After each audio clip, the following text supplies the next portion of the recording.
அல்லாஹுடைய பேரருளும் நபிகள் நாயகம் ஸல்லல்லாஹு அலைஹி வஸல்லம் அவர்களுடைய நல்ல ஆசையும் நம் அனைவரின் மீதும் வந்து சேரட்டுமாக.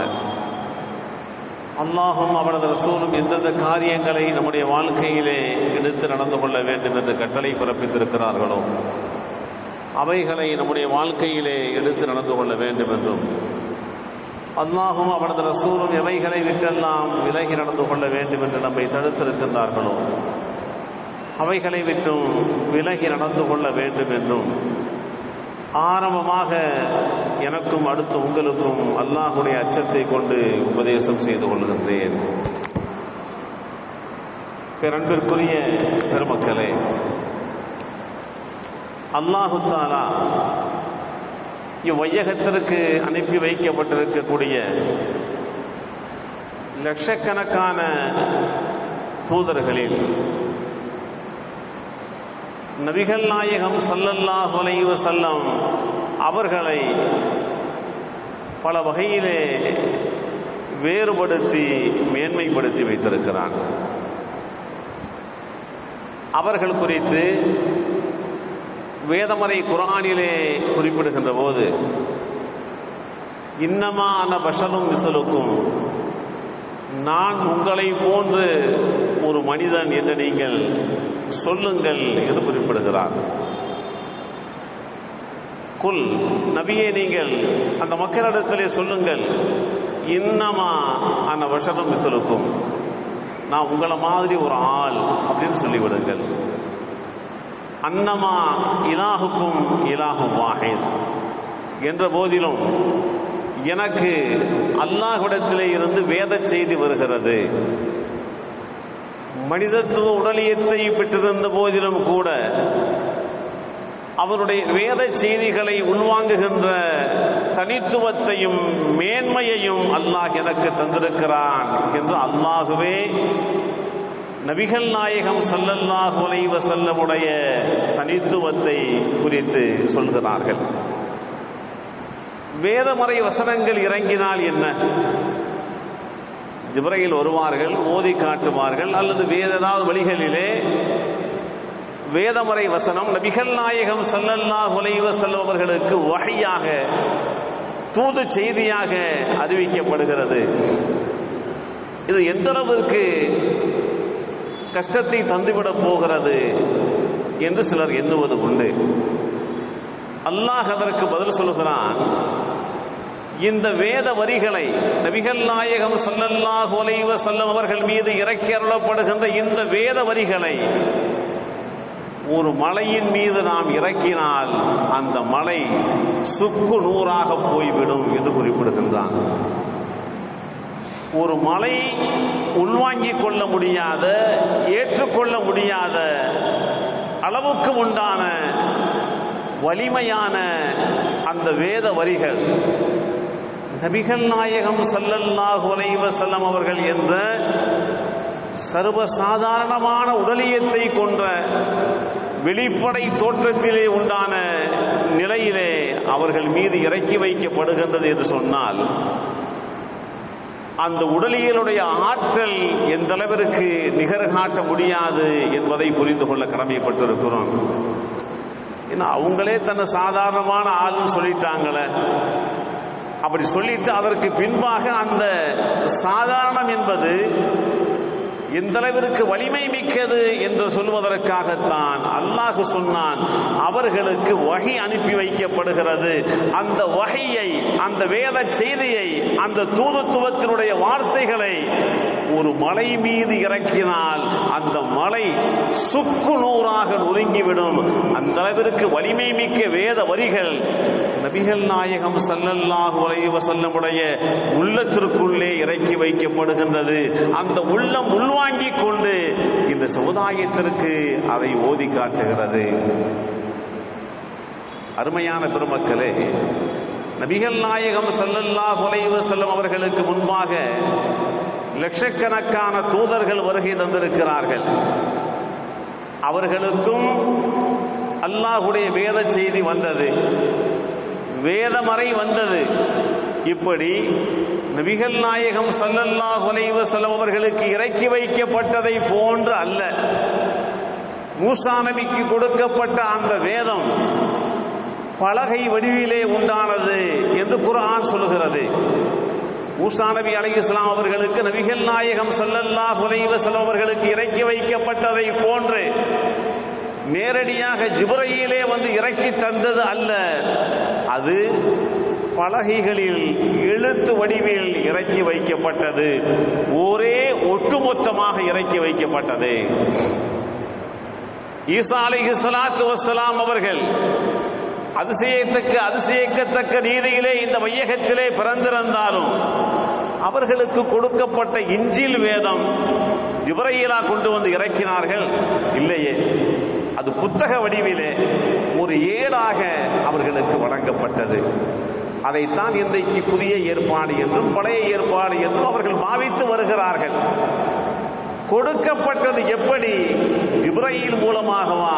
இல்லை, அது புத்தகமாக எழுத்து வடிவமாகத்தான் நபிகள் நாயகம் ஸல்லல்லாஹு அலைஹி வஸல்லம் அவர்களை தவிர்த்து ஏனைய நபிமார்களுக்கு வழங்கப்பட்ட அந்த விஷயங்கள் எல்லாமே ஏடுகள் வழியாகத்தான் உத்தரவுகளாக பிறப்பிக்கப்பட்டது, வேத வரிகளாக அனுப்பி தரப்பட்டது. ஆனால் நபிகள் நாயகம் ஸல்லல்லாஹு அலைஹி வஸல்லம் அவர்களுக்கு இது ஜிப்ரீல் மூலமாக ஒரு வஹியாக அனுப்பப்பட்டிருக்கின்றது என்கின்ற செய்தியை நாம் ஆராய தலைப்படுகிறோம். அன்னை ஆயிஷா பிராட்டியார் ரலியல்லாஹு அன்ஹா அவர்கள் அறிவிக்கிறார்கள், புகாரியிலே இந்த செய்தி பதிவு செய்யப்பட்டிருக்கிறது. நபிகள் நாயகம் ஸல்லல்லாஹு அலைஹி வஸல்லம் அவர்களுக்கு வஹி இறக்கி வைக்கப்படுகின்ற போது அவர்களுடைய உடலெல்லாம் வியர்த்து போய்விடும். எந்த மாதிரி உண்டான சீதோசன நிலை, கடுமையாக குளிரிலே நாங்கள் எல்லாம் பொத்தி இருப்போம், எங்களை போர்த்தி கொண்டு இருப்போம். அந்த கட்டத்திலே திறந்த மேனியாக நபிகள் நாயகம் ஸல்லல்லாஹு அலைஹி வஸல்லம் அவர்களுக்கு இந்த வேத வரிகள் அருளப்படுகின்ற போது வியர்வை துளிகள் அப்படியே சொட்டு சொட்டாக முத்துக்களை போன்று வெளிப்படுவதை நான் பார்த்திருக்கிறேன் என்று அன்னை ஆயிஷா பிராட்டியார் ரலியல்லாஹு அன்ஹா அவர்கள் சொல்கிறார்கள். அப்ப எவ்வளவு பெரிய தாக்கமான ஒரு விஷயம்! கடும் குளிர்காலத்தில் அந்த குளிரையெல்லாம் மிஞ்சுகின்ற வகையிலே அந்த வேத வரிகளுடைய வீரியத்தன்மை நபிகள் நாயகம் ஸல்லல்லாஹு அலைஹி வஸல்லமுடைய அந்த உடலியல் ரீதியான உண்டான தன்மைக்கு அப்பாற்பட்ட நிலையிலே இறக்கி வைக்கப்பட்டது என்று சொன்னால் இது சாதாரண மனிதரால் எப்படி தாங்கிக் கொள்ள முடியும்? அன்னை ஆயிஷா பிராட்டியார் ரலியல்லாஹு அன்ஹா அவர்கள் அறிவிக்கிறார்கள், ஒரு கட்டத்திலே என்னுடைய மடியிலே நபிகள் நாயகம் ஸல்லல்லாஹு அலைஹி வஸல்லம் அவர்கள் படுத்து இருக்கக்கூடிய ஒரு சூழ்நிலையிலே அவர்களுக்கு வேத வரி இறக்கி வைக்கப்பட்டது. என்னுடைய எலும்புகள் எல்லாம் நொறுங்கி போய்விடுகின்ற அளவுக்கு உண்டான வேதனையை, கஷ்டத்தை நான் சந்தித்தேன் என்று குறிப்பிடுகிறார்கள். இமாம் புகாரி அவர்கள் இந்த செய்தி ரிவாயத்து செய்கிறார்கள். ஆயிஷா அம்மையார் அவர்களுக்கு இறக்கி வைக்கப்படவில்லை, அவர்களோடு சார்ந்திருக்கக்கூடிய நபிகள் நாயகம் ஸல்லல்லாஹு அலைஹி வஸல்லம் அவர்களுக்கு தான் வேத வரிகள் வருகிறது. ஒரு சூரா அல்ல, ஒரு சில வசனங்கள் தான். அந்த வசனங்கள் இறக்கி அருளப்படுகின்ற போது அன்னை ஆயிஷா பிராட்டியார் ரலியல்லாஹு அன்ஹா அவர்கள் சொல்கிறார்கள், என்னுடைய கால் எலும்புகள் ஒடிந்து போய் விடுகின்ற அளவுக்கு உண்டான வீரியத்தன்மையோடு அதனுடைய வேதனையை நான் பார்த்தேன் என்று குறிப்பிடுகிறார்கள். அப்போ ஒருவருக்கு குர்ஆனுடைய வசனங்கள் இறக்கி வைக்கப்படுவது என்பது சாதாரணமானதா? அது மனிதத்துவ ஆற்றலை கடந்து உண்டான ஒரு நிலைப்பாடு தானே. சாதாரணமான மனிதர் மூலமாக அதை உள்வாங்கிக் கொள்ள முடியுமா? அன்னை ஆயிஷா அம்மையார் அவர்கள் சொல்லுகிறார்கள், நான் சாதாரணமாக மனிதத்தன்மை படைத்தவள், என்னால் அவர்களை சார்ந்திருக்கின்ற போது அந்த வேதனையை என்னால் பொறுத்து கொள்ள முடியவில்லை என்று குறிப்பிடுகிறார்கள். நபிகள் நாயகம் ஸல்லல்லாஹு அலைஹி வஸல்லம் அவர்களுக்கு 6666 வசனங்கள் இறக்கி வைக்கப்பட்டன. ஒரு அறிவிப்பின்படி ஜிப்ரீல் அலைஹிஸ்ஸலாத்து வஸ்ஸலாம் அவர்கள் நபிகள் நாயகம் ஸல்லல்லாஹு அலைஹி வஸல்லம் அவர்களை பல்லாயிரக்கணக்கான முறை சந்திக்க வந்திருக்கிறார்கள்.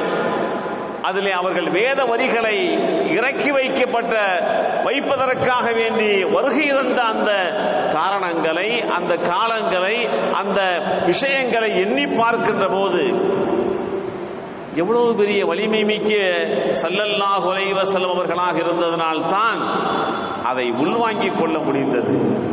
சும்மா சாதாரணமா சொல்லணும், நம்மள மாதிரி உண்டான மனுஷன் தானே, ஆமினா அம்மையார் அப்துல்லா அவர்களுக்கு பிறந்த புள்ள தானங்க, மலக்கு இல்லையே, நபிகள் நாயகம் ஸல்லல்லாஹு அலைஹி வஸல்லம் மலக்கு இல்லையே, ஒரு சாதாரண மனிதர் தானே, அவர்களே தன்னை குறித்து அப்படித்தானே சொல்கிறார்கள் என்று அதை சர்வசாதாரணமாக இடை போடுற ஆள் சிலர் இருக்கிறாங்களா இல்லையா?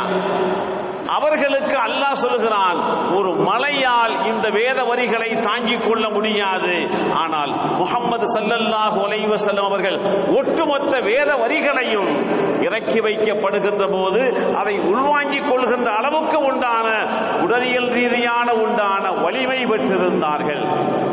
அந்த வேத வரிகளுடைய வீரிய தன்மையை உள்வாங்கிக் கொள்கின்ற அளவுக்கு உண்டான உடலியல் அமைப்பை பெற்றார்கள் என்பதை குர்ஆனுடைய வசனமே சொல்லுகிறது. எப்படி அவர்களை சாதாரணமான மனிதர் என்று சொல்ல முடியும்? நம்மள மாதிரி உண்டான ஆள்னு சொன்னாங்களா இல்லையா? அன்றைக்கு இந்த நம்மள மாதிரி உண்டான ஆளுன்னு சொன்னதை முதல்ல சொன்னது யாருன்னா இப்லீஸ் தான் முதல்ல துவக்கி வச்சான். இப்லீஸ் தான், என்னப்பா ஒரு மனுஷனுக்கு போய் சஜிதா செய்ய சொல்றையே அப்படின்னு சொல்லி நபிமார்களை குறை கண்ணோடு கண்டவன் அன்றைக்கு இப்லீஸ். அதன் விளைவாக சுவனபதியிலே உன்னதமான உயர்தரமான அந்தஸ்தை பெற்றவன் இன்றைக்கு கீழ்மட்டத்திலே கீழுக்கும் கீழாக அவன் இழிவுபடுத்தப்பட்டிருப்பதை பார்க்க முடிகிறது. ஒரு நபியை குறித்து உண்டான தவறான எண்ணம் கொண்டதனுடைய விளைவாக இப்லீஸினுடைய அந்தஸ்து பிடுங்கப்பட்டதுதான் குர்ஆனுடைய வசனங்கள் சொல்லுகின்ற அந்த நிகழ்வுகளை நாம் சிந்தித்து பார்க்க கடமைப்பட்டிருக்கிறோம். பல நபிமார்களையும் இப்படித்தானே சொன்னார்கள், பஷரி யஹ்தூனனா, ஒரு சாதாரணமான மனுஷன் எங்களை எப்படி வழி நடத்த முடியும்? மலக்கைத்தான் அனுப்பணும், மலக்கைத்தானே அனுப்பி வைக்க வேண்டும் எங்களை நல்வழிப்படுத்துவதற்கு. பஷரி யஹ்தூனனா, ஒரு சாதாரணமான ஒரு ஆள் எங்களை எப்படி வழி நடத்த முடியும் அப்படின்னு சொல்லி அன்றைக்கு மக்கத்து முஸ்லிம்களும் காபிர்களும் கேட்டார்கள். நபிமார்களை பார்த்து சாதாரணமான ஆளு, நம்மள மாதிரி உண்டான ஆள் என்கின்ற இந்த சித்தாந்தம் இருக்கின்றனவே, இது காபிர்களுக்கும் முஸ்லிம்களுக்கும் அன்றைக்கு குடிகொண்டிருந்த ஒரு சித்தாந்தம். இதை மனசுல முதல்ல வைக்கணும்.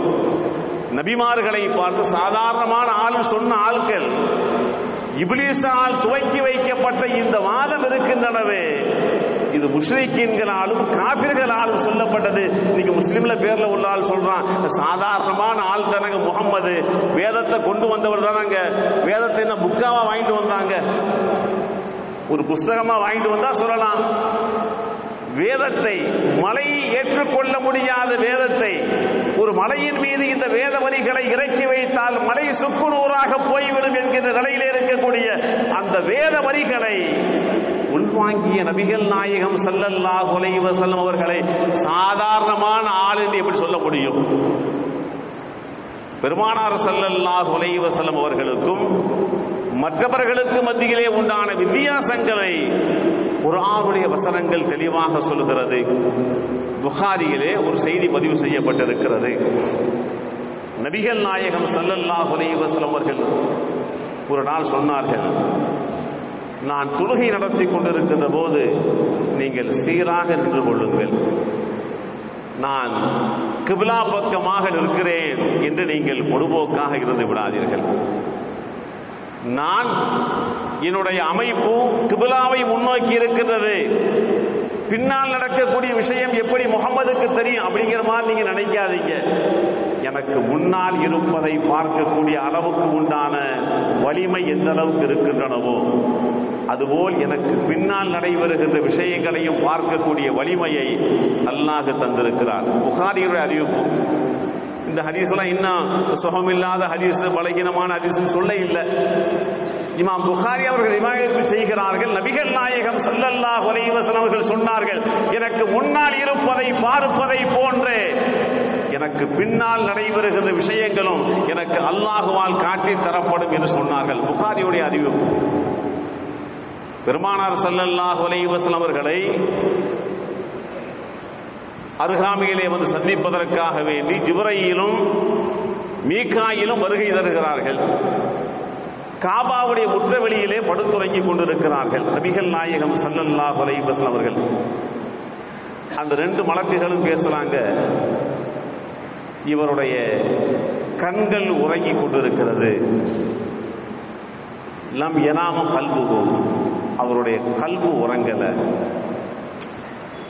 உறங்கிக் கொண்டிருக்கக்கூடிய நபிகள் நாயகம் ஸல்லல்லாஹு அலைஹி வஸல்லம் அவர்களுக்கு அருகாமையிலே வந்த ஜிப்ரீலும் மீகாயிலும் இப்படி பேசிக் கொண்டார்கள். இந்த முஹம்மது கண்ணை மூடி உறங்கிக் கொண்டிருக்கிறார் என்று நினைக்காதீர்கள், அவருடைய உள்ளம் விழிப்பு நிலையிலே தான் இருக்கிறது, எப்போதுமே அவருடைய உள்ளம் உறங்காது என்று குறிப்பிடுகிறார்கள். புகாரியில் பதிவு செய்யப்பட்ட செய்தி. அப்ப சர்வசாதாரண ஆளா இருந்தா உள்ள விழிப்பா இருக்குமா? ஒரு பஸ்ல டிராவல் பண்ணிட்டு போறோம், ஒரு கண் அயர்றோம், கொஞ்ச நேரத்திலேயே எந்த மாதிரி உண்டான மாற்றத்துக்கு வந்துடுறோம். நம்மளுடைய பேரண்ட்ஸ் ஃபுல்லா போய் பக்கத்தில் உள்ள ஆள் மேல போய் மோதி அவர் ஒரு மாதிரி முறைச்சு பார்த்து பஸ்ல பயணம் பண்ணி போறோமா இல்லையா? கண்ணை இறந்து வருகின்ற அந்த அசதியினுடைய உறக்கத்திலே பக்கத்து சீட்ல உட்கார்ந்திருக்க ஆளை என்ன பாடுபடுத்துகிறோம். நபிகள் நாயகம் ஸல்லல்லாஹு அலைஹி வஸல்லமுடைய உறக்க நிலை குறித்து அவர்களே சொல்லுகிறார்கள், இமாம் புகாரி அவர்கள் அறிவிக்கிறார்கள், அவருடைய கல்பு என்றைக்கும் உறங்காது.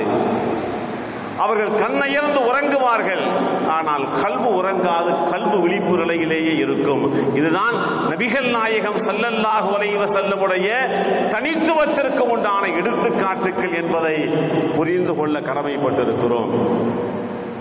பெருமானார் ஸல்லல்லாஹு அலைஹி வஸல்லம் அவர்களே கேட்டிருக்கிறார்கள், ஐயுக்கும் மிஸ்லி, என்ன மாதிரி உங்கள யார் இருக்கிறார்? என்ன மாதிரி உங்கள யார் இருக்கிறார்? புகாரியுடைய அறிவிப்பு தான்.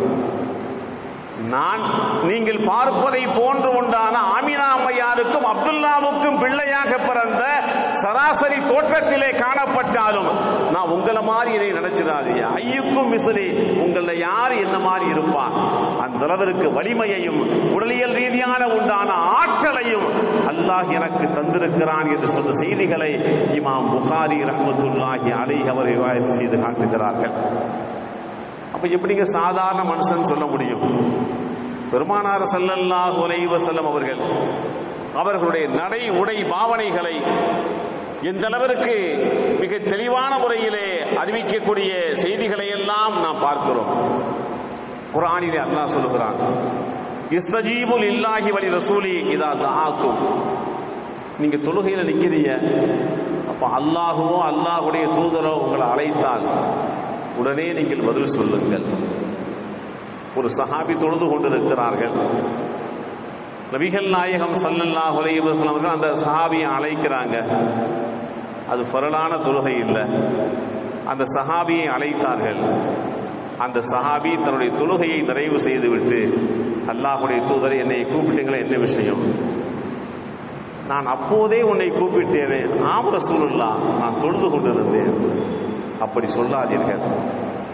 நீங்கள் தொழுகையிலே இருந்தாலும் அல்லாஹ்வுக்கும் அல்லாஹ்வுடைய தூதருக்கும் அவர்கள் அழைப்பு கொடுத்தால் உடனே நீங்கள் பதில் சொல்ல வேண்டிய கடமைப்பட்டிருக்கிறீர்கள் என்று குறிப்பிடுகிறார்கள்.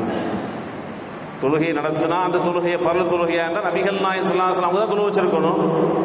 அப்ப உபரியான தொழுகையை தொழுது கொண்டிருக்கிறார்.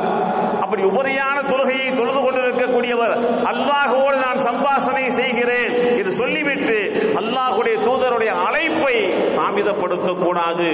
உடனே லப்பைக் வ ஸஅதைக் யா ரசூலல்லாஹ் என்று சொல்லுகின்ற அந்த பக்குவத்தை என்னப்பா இம்மாலந்து கண்டாங்க நபிகள் நாயகம் ஸல்லல்லாஹு அலைஹி வஸல்லம் அவர்கள் இந்த சமுதாயத்திற்கு எடுத்துரைத்திருக்கிறார்கள். பொதுவாக ஜும்மாவுக்கு வந்துட்டா பக்கத்தில் உள்ள ஆள்கிட்டே பேசக்கூடாதுன்னு சொல்றாங்களா இல்லையா? அப்ப விளையாண்டுக்கு இருந்தா அப்ப என்ன அர்த்தம்? ஜும்மாவுக்குன்னு வந்துட்டா வழக்குமார்கள் பதிவு செய்யறாங்க, எல்லாம் இருக்குதா இல்லையா? அவங்க பக்கத்தில் உள்ள ஆள்கிட்ட பேசிக்கிட்டே இருந்தா அப்ப என்ன அர்த்தம்? சின்ன பிள்ளைன்னா எந்த அளவுக்கு சின்ன பிள்ளை, குழந்தை பிள்ளையா? ஒரு காரணம் ரெண்டு வேணா பரவாயில்லை, ஒயாம எப்படி செஞ்சா என்ன அர்த்தம்? நபிகள் நாயகம் ரசூலுல்லாஹி ஸல்லல்லாஹு அலைஹி வஸல்லம் அவருடைய அந்த தனித்துவத்தை குறித்து அல்லாஹ் சொல்லுகிறான், நீங்கள் தொழுகையிலே இருந்தாலும் அல்லாஹ்வுடைய தூதர் அழைத்தால் உடனே நீங்க பதில் சொல்லுங்க, தாமதப்படுத்தாதீர்கள். தொழுகை தானே பெருசு, அல்லாஹ்வுடைய ரசூல் அதுக்கப்புறம் தானே அப்படின்னு சொல்லாதீங்க. ஃபர்லு தொழுகை அல்ல, உபரியான தொழுகை. அந்த வேளையிலே அல்லாஹ்வுடைய தூதருடைய அந்த குரலுக்கு தான் நீங்கள் பதில் சொல்ல வேண்டுமே தவிர உங்களுடைய தொழுகையை நீங்கள் நீட்டிக் கொண்டிருக்க கூடாது. இதுதான் இந்த இஸ்லாம் போதித்துக் கொடுக்கக்கூடிய நிலைப்பாடு. நபிகள் பெருமானார் ஸல்லல்லாஹு அலைஹி வஸல்லம் அவர்கள் தன் தோழர்களுக்கு எண்ணற்ற விஷயங்களை போதித்துக் கொடுத்திருக்கிறார்கள். உமர் பின் கத்தாப் ரலியல்லாஹு அன்ஹு அவர்கள் சொல்வார்கள், அல்லாஹ்வுடைய தூதரே, நீங்கள் வெயிலில் நடக்கின்ற போது உங்களுடைய நிழலில் யாரும் மிதித்துவிடக் கூடாது என்பதற்காக வேண்டியே அல்லாஹ் உங்களுக்கு நிழலே இல்லாமல் ஆக்கினான் என்று குறிப்பிடுகிறார்கள். உமர் பின் கத்தாப் அவர்கள் சொல்றாங்க, வெயில், கடுமையான வெயில், மனுஷனுடைய நிழல் கீழே விழுகத்தானே செய்யும். அப்ப உமர் பின் கத்தாப் அவர்கள் சொல்லுகிறார்கள், நாயகமே, நீங்கள் வெயிலில் நடக்கின்ற போது உங்களுடைய நிழலில் உங்க கூட வரக்கூடிய ஆட்கள் யாரும் மிதித்து விடக்கூடாது, அது உங்களுடைய கண்ணியத்திற்கு குறைவை தந்துவிடும் என்பதற்காகவே அல்லாஹ் உங்களுக்கு நிழலே இல்லாமல் ஆக்கினான் என்று குறிப்பிடுகிறார்கள். உமர் பின் கத்தாப் அவர்கள் இந்த மார்க்கத்தை பின்பற்றுவதிலே மூர்க்கத்தனமானவர்கள், ஷரியத்தினுடைய சட்டதிட்டங்களை பிடிப்பதிலே தனக்கு நிகராக யாரும் இல்லை என்று சொன்னவர்கள், இந்த மார்க்கத்திற்காக வேண்டி தன்னுடைய இன்னுயிரை துறப்பதற்காக வேண்டி எந்த நேரத்திலையும் தன்னை சித்தப்படுத்திக் கொண்டவர்கள் உமர் பின் கத்தாப் ரலியல்லாஹு அன்ஹு அவர்கள். அப்படிப்பட்ட உமர் பின் கத்தாப் அவர்கள் சொல்லுகிறார்கள், நபிகள் நாயகம் ஸல்லல்லாஹு அலைஹி வஸல்லம் அவருடைய நிழல் கீழே விழாது. அந்த நிழல் கீழே விழுந்தால் யாராவது மிதித்து விடுவார்கள், அந்த முகமது ஸல்லல்லாஹு அலைஹி வஸல்லம் உங்களுக்கு கண்ணிய குறைவா போயிடும். அப்படிங்கிறதற்காக வேண்டியே அவர்களோடு நடந்து வருகின்ற போது பல முறை நான் பார்த்திருக்கிறேன், அல்லாஹ்வுடைய தூதருடைய நிழல் கீழே விழுந்ததாக எந்த ஒரு சூழ்நிலையிலேயும் நாம் பார்க்கவில்லை என்று உமர் பின் கத்தாப் அவர்கள் சொல்லுகிறார்கள். நபிகள் நாயகம் ஸல்லல்லாஹு அலைஹி வஸல்லம் சொன்னார்கள், ஒரு பாதையிலே உமர் வருகிறார் என்று சொன்னால் அந்த பாதையிலே இப்லீஸ் வரமாட்டான் என்று சொன்னார்கள். உமர் பின் கத்தாபை பார்த்து இப்லீஸ் கூட நேராக வருவதில்லை, அந்த பாதையை கூட பயன்படுத்துவதில்லை என்று சொன்ன செய்திகளை எல்லாம் நபிமொழி தொகுப்புகள் சொல்லுகிறது. அந்த உமர் பின் கத்தாப் அவர்கள் சொல்லுகிறார்கள், பெருமானார் ஸல்லல்லாஹு அலைஹி வஸல்லம் அவருடைய நிழல் கீழே விழுவதில்லை. பொதுவா ஒரு உருவத்திற்கு நிழல் இருக்கும், ஒரு ஒளியாக இருந்தால் அந்த ஒளிக்கு எப்படி நிழல் இருக்கும்? ஒரு லைட் இருக்கு, பிரைட்டா இருக்குது, அந்த லைட்டுக்கு நம்ம நிழல் பார்க்க முடியுமா? நாம் எல்லாம் ஒரு ஒளியிலே நடந்து செல்கின்ற போது, சூரிய ஒளியில் நடந்து செல்கின்ற போது, சந்திர ஒளியில் நடந்து செல்கின்ற போது நம்முடைய பூத உடலிலே இருந்து நிழல் கீழே விடும். நாம சாதாரணமான ஆட்கள். நபிகள் நாயகம் ரசூலுல்லாஹி ஸல்லல்லாஹு அலைஹி வஸல்லம் அவர்கள் பிரைட்டானவர்கள். அல்லாஹ்வே சொல்கிறான், நூறுன் அலா நூர் என்று குறிப்பிடுகின்றான். கஜ்ஜாக்கு மினல்லாஹி நூரு வ கிதாபும் முபீன், அல்லாஹ்விடத்திலே இருந்து ஒரு ஜோதி வந்திருக்கிறது, ஒரு வேதம் வந்திருக்கிறது என்று அல்லாஹ்வே சொல்றான். அப்போ பிரைட்ல இருந்து, ஒரு ஒளியிலிருந்து, பிரகாசத்திலிருந்து நிழலை பார்க்க முடியுமா? சர்வசாதாரணம் பார்ப்போமே, சயின்டிபிக்கா வேணாம், சர்வசாதாரணமாக ஒரு ஒளியிடத்திலே இருந்து நிழலை பார்க்க முடியுமா? அதைத்தான் உமர் பின் கத்தாப் அவர்கள் சொன்னார்கள், அல்லாஹ்வுடைய தூதரே, நீங்கள் நடந்து செல்கின்ற போது, சூரிய ஒளியிலேயும் சந்திர ஒளியிலேயும் நீங்கள் நடந்து செல்கின்ற போது, நீங்கள் உங்களை பின்பற்றி வருகின்றவர்கள், உடன் வருகின்றவர்கள் உங்க நிழல்ல மிதிச்சிடக்கூடாது, அது உங்களுக்கு கண்ணிய குறைவை தந்துடும் என்று சொல்லி அந்த நிழலில் கூட யாரும் மிதிக்க கூடாது என்கின்ற அடிப்படையிலே உங்களுடைய உடலியல் தோற்றத்தை அல்லாஹ் அமைத்து தந்திருக்கிறான் என்று நபிகள் நாயகம் ஸல்லல்லாஹு அலைஹி வஸல்லம் அவர்கள் குறித்து லவ்கான நபியும் பாதி, எனக்கு பின்னாடி நபித்துவம் என்பது கிடையாது, அப்படி நபியாக வருகின்ற வாய்ப்பை பெற்றால் அந்த வாய்ப்பை உமர் பின் கத்தாபுக்கு அல்லாஹ் வழங்குவான் என்று சொன்னார்கள். அந்த உமர் பின் கத்தாப் அவர்கள் சொல்லுகிறார்கள், நபிகள் நாயகம் ஸல்லல்லாஹு அலைஹி வஸல்லம் உடைய உடலிலே இருந்து நிழல் கீழே விழாது என்று குறிப்பிடுகிறார்கள். அருமையான பெருமக்களே, இப்படி தன்னுடைய திருத்தூதர் முஹம்மது ஸல்லல்லாஹு அலைஹி வஸல்லம் அவருடைய மேன்மையை அல்லாஹ் உயர்த்தி வைத்திருக்கிறான். எல்லா வழிகளிலேயுமே ஒரு போற்றப்பட்ட ஒரு வாழ்க்கையை இந்த உலகத்திற்கு தந்திருக்கிறார்கள். ஸல்லல்லாஹு அலைஹி வஸல்லம் உடைய அந்த வாழ்க்கை உலக மக்களுக்கு ஒரு திறந்த புத்தகமாக அமைய பெற்றிருக்கிறது.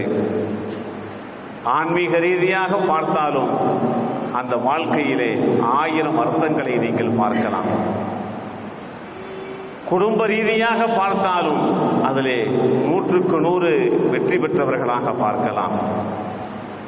தோழர்களோடு தோழமை கொண்ட அந்த நிகழ்வுகளை பார்க்கின்ற போது இப்படி ஒரு தோழர்களையே பார்க்க முடியாது, இப்படி ஒரு தலைவரையே பார்க்க முடியாது என்கின்ற வகையிலே ஒரு நிகர் காட்ட முடியாத ஒரு வாழ்வியலை இந்த உலகத்திற்கு நபிகள் நாயகம் ஸல்லல்லாஹு அலைஹி வஸல்லம் அவர்கள் அல்லாஹ்வின் மூலமாக வழங்கியிருக்கிறார்கள். எனவே அந்த நபியை குறித்து அப்படியாக்கும் இப்படியாக்கும் அப்படித்தானே அப்படிங்கிற மாதிரி உண்டான குறை கண்ணோட்டத்தை பார்ப்பதை விவரமில்லாத ஆளுக்கு தவிர்த்து கொள்ள வேண்டும். சாதாரண ஆளு பஷரி யஹூதுனா காஃபிர் தான் அன்னைக்கு சொன்னான். காஃபிரா இருந்தான்ல, முஷ்ரிக்கா இருந்தான்ல, அவன் தான் சொன்னான் பஷரி யஹூதுனா, நம்மள மாதிரி உண்டான மனுஷன் நம்மளை எப்படி வழிகாட்ட முடியும் அப்படின்னு சொன்னான். அதனால முஹம்மது ஸல்லல்லாஹு அலைஹி வஸல்லம் பார்த்துட்டு நம்மள மாதிரி உண்டான மனிதர் என்று ஒருபோதும் சொல்ல முற்படாதீர்கள். அந்த வார்த்தைகளை காஃபிர்களும் முஷ்ரிக்கீன்களும் தான் அன்றைக்கு பயன்படுத்தினார்கள் என்பதை குர்ஆனுடைய வசனம் நமக்கு சொல்லித் தருகிறது. அந்த ரசூலை அல்லாஹ் மேன்மையாக்கி வைத்திருக்கிறான். அந்த ரசூலை அல்லாஹ் கண்ணியமாக்கி வைத்திருக்கிறான். இந்த உலகத்தோடு மாத்திரமல்லாமல் நாளைக்கு மறுமை நாளிலே மன்னாதி மன்னனுடைய ஆட்சியின் போது நபிகள் நாயகம் ஸல்லல்லாஹு அலைஹி வஸல்லம் உடைய அந்த வீட்டு பவர் இருக்குதா இல்லையா, அது தனித்துவமா இருக்கும். சில கட்டங்கள்ல அல்லாஹ்வே சில விஷயங்கள் டிவிஷன் எடுக்க மாட்டான். நபிகள் நாயகம் ஸல்லல்லாஹு அலைஹி வஸல்லம் வாலண்டரியா போய் இவர்களுடைய நிலை என்ன, இவர் சொர்க்கத்துக்கு அனுப்புங்களேன் அப்படிங்கிற ரெக்கமெண்டேஷன் பண்ணுகின்ற அந்த மிக பெரும் பேற்றை அல்லாஹ் சுப்ஹானஹு தஆலா நபிகள் நாயகம் ஸல்லல்லாஹு அலைஹி வஸல்லம் வழங்கி இருக்கிறார் என்பதை மகாமம் மஹமூதா என்கின்ற குர்ஆனுடைய வார்த்தையை சொல்லி சொல்றாங்க. குர்ஆன்ல வரக்கூடிய செய்தி தான். நபிகள் நாயகம் ஸல்லல்லாஹு அலைஹி வஸல்லம் நாளை மறுமை நாளிலே மன்றாடுவார்கள், பாவிகளுக்கு பரிந்துரை செய்வார்கள் அப்படின்னு யார் சொல்றா? குர்ஆனிலே அல்லாஹ் சொல்றான், அஸா ஐயகூன மகாமம் மஹமூதா. குர்ஆனுடைய வசனம்ங்க. சும்மா ஹதீஸை சொல்லி சுகமில்லாத ஹதீஸ், பலகீனமான ஹதீஸ், ஆதாரம் இல்லாத ஹதீஸ் சொல்ல முடியாது. குர்ஆன் ஆயத்து இன்னைக்கு வரைக்கும் குர்ஆன்ல பலகீனம்னு வரலங்க, அந்த அளவுக்கு மோசம் வரல. குர்ஆன் ஆயத்து சொல்ல இல்ல, பலகீனமான ஆயத்துன்னு சொல்ல முடியல. அப்படி சொல்ற வாய்ப்பு இருந்தா இந்த மாதிரி உண்டான விஷயங்கள்லாம் கழிச்சு கட்டிடுவாங்க. எனவே அல்லாஹ் சுப்ஹானஹு தஆலா விளக்கத்தை தர வேண்டும். குர்ஆனை புரிந்து கொள்கின்ற, ஹதீதுகளை புரிந்து கொள்கின்ற நபிகள் நாயகம் ஸல்லல்லாஹு அலைஹி வஸல்லம் அவர்களை அல்லாஹ் எப்படி போற்றி புகழ்ந்திருக்கிறான் என்பதை புரிந்து கொள்ளக்கூடிய மனோபாவத்தை நமக்கு தர வேண்டும். அவர்கள் இந்த சமுதாயத்திற்காக வேண்டி தன் வாழ்க்கையை அர்ப்பணித்தார்கள். நாளை மறுமையையும் அர்ப்பணிக்க தயாராக இருக்கிறார்கள். மறுமை நாள்ல கிரீன் கார்டு கிடைச்சி சொர்க்கத்துக்குள்ள போங்கன்னு சொன்னவன போக மாட்டாங்க. பாவிகளை எல்லாம் அவர்கள் கரை சேர்க்காமல் சொர்க்கத்திற்குள்ள செல்ல மாட்டாங்க. அந்த அளவிற்கு ஒரு பொது நோக்கோடு உண்டான நபிகள் நாயகம் ஸல்லல்லாஹு அலைஹி வஸல்லம் புரிந்து கொள்ளுங்கள், தெரிந்து கொள்ளுங்கள். இதுதான் நம்முடைய வாழ்க்கையை மேன்மைப்படுத்தும். சும்மா யாரோ சொல்றாங்க சாதாரணமான ஆளு, அல்லாஹ்வுடைய அளவுக்கு அவரை புகழ்றாங்க அப்படின்றாங்க. அல்லாஹ்வுக்கு உண்டான லிமிட் என்னங்க? யாரா சொல்ல முடியுமா? அல்லாஹ்வுக்கு உண்டான லிமிட் என்ன? உங்க சொத்தை கேளுங்க, என்னுடைய சொத்துடைய லிமிட் எவ்வளவுன்னு சொல்ல முடியும். அல்லாஹ்வுக்கு உண்டான அளவை சொல்ல முடியுமா? அளவற்ற அருளாளர், நிகரற்ற அன்புடையன், அப்படித்தானங்க நம்ம சொல்றோம். அப்படித்தானே குர்ஆன் ஆயத்து இருக்குது. அளவற்ற அருளாளன் நிகரற்ற அன்புடைய. இன்னைக்கு சொல்றாங்க அல்லாஹ் அளவுக்கு அவரை உயர்த்துறாங்க. அல்லாஹ்வுக்கு உண்டான அளவு என்னங்க? அவன் அளவற்றவன். அவனுக்கு உண்டான அளவை தீர்மானிக்க முடியாது, இவ்வளவுதான் என்று மட்டுப்படுத்த முடியாது. ஆனால் நபிகள் நாயகம் ஸல்லல்லாஹு அலைஹி வஸல்லம் அந்த கீர்த்தியை குறித்து அவனே சொல்கிறான், வரஃபஅனா லக ذிக்ரக், நபியே உங்க அந்தஸ்தை நாம உயர்த்தி வச்சிருக்கிறோம். அவங்க கேட்கலங்க அந்தஸ்தை கூட, அதை கூட, ஆட்சியை கூட அவங்க கேட்கல. எத்தனையோ நபிமார்கள் ஆட்சியை கேட்டார்கள், ஆஸ்தியை கேட்டார்கள், பரம்பரை வாரிசை கேட்டார்கள். நபிகள் நாயகம் ஸல்லல்லாஹு அலைஹி வஸல்லம் எதையுமே தனக்காக தன் குடும்பத்திற்காக கேட்கவில்லை, இந்த சமுதாயத்திற்காக கேட்டார்கள். எனவே இந்த சமுதாயத்தில் உள்ளவர்கள் அவர்களை புரிந்து கொள்ள வேண்டும். தனக்கென்று எதையும் கேட்காதவர்கள், அதை புரிந்து கொள்ள வேண்டும். அவர்கள் கேட்டதெல்லாம் இந்த சமுதாயத்திற்காக.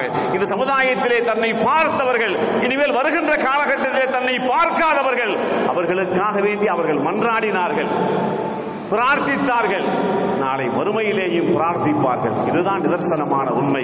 பெருமானார் ஸல்லல்லாஹு அலைஹி வஸல்லமுடைய அந்த மரியாதையை அவர்கள் அல்லாஹ்வால் எந்த அளவிற்கு போற்றப்பட்டிருக்கிறார்கள், மேன்மைப்படுத்தப்பட்டிருக்கிறார்கள் என்பதை புரிந்து கொண்டோம் என்று சொன்னா அவங்க நம்மள மாதிரி ஆள் சொல்லக்கூடிய மனப்போக்கம் வராதுங்க. இதை விளங்கிட்டோம்னா பெருமானார் ஸல்லல்லாஹு அலைஹி வஸல்லம் அவங்களை பார்த்து நம்மள மாதிரி ஆள் தான் சொல்ல முடியுமா? அருமையான பெருமக்களே, புரிந்து கொள்ள வேண்டும். நபிகள் நாயகம் ஸல்லல்லாஹு அலைஹி வஸல்லமுடைய வாழ்வியல், அவருடைய ஆத்மீக ரீதியான உண்டான செயல்பாடுகள், அல்லாஹ் அவர்களுக்கு அளித்திருக்கக்கூடிய பாக்கியங்களை புரிந்து கொள்ள வேண்டும். எத்தனையோ வழிகள் இருக்கிறது. நல்ல விஷயங்களை நல்லோர்கள் மூலமாக கேளுங்கள், நல்ல விஷயங்களை நல்லோர்கள் மூலமாக கேளுங்கள். அந்த நல்லோர்கள் இல்லாத மற்ற ஆளுக்கு மூலமா கேட்டோம் வைங்களேன், சொல்றது ஃபுல்லா பொய் புரட்டா தான் இருக்கும். அந்த சொல்லக்கூடிய ஆளுடைய முகத்தை பார்த்தாலே ஒரு விதமான வெறுப்பு தோன்ற மாதிரி உண்டா நிலையில இருக்கும். முகத்தில் அல்லாஹ் தஆலா அந்த பிரகாசத்தை பறிச்சிருவானா இல்லையா? அல்லாஹ்வே அந்த தூதரை உயர்மையாக்கி காட்டுறான். அவர் சாதாரணமான ஆளு, அவர் அப்படிப்பட்ட ஆளு அப்படின்னு சொன்னா முகத்துல பிரகாசத்தை அல்லாஹ் பறிச்சிருவானா இல்லையா? அல்லாஹ் ஒருத்தர் நல்லவர்னு சொல்றான், உயர்வானவர்னு சொல்றான். அப்படிப்பட்ட ஆளை சாதாரண மீட்டிங் போட்டுக்கிட்டு ஒரு தொலைக்காட்சி முன்னாடி உட்கார்ந்துக்கிட்டு, ஊடகத்து முன்னாடி உட்கார்ந்துக்கிட்டு சாதாரணமான ஆளு, என்னங்க வார்த்தை? முதல்ல இந்த வார்த்தை யார் சொன்னா? காஃபிர்களும் முஷ்ரிக்கீன்களும் தான் அல்லாஹ்வுடைய தூதரை பார்த்து சாதாரணமான ஆன்னு சொன்னாங்க. குர்ஆனை திறந்து பாருங்களேன்.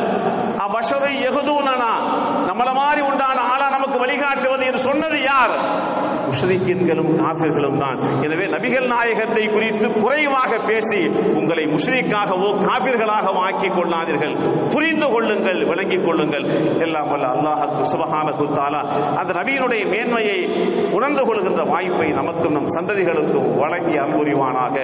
வஆகிரு தஅவானா அனில் ஹம்துலில்லாஹி ரப்பில் ஆலமீன்.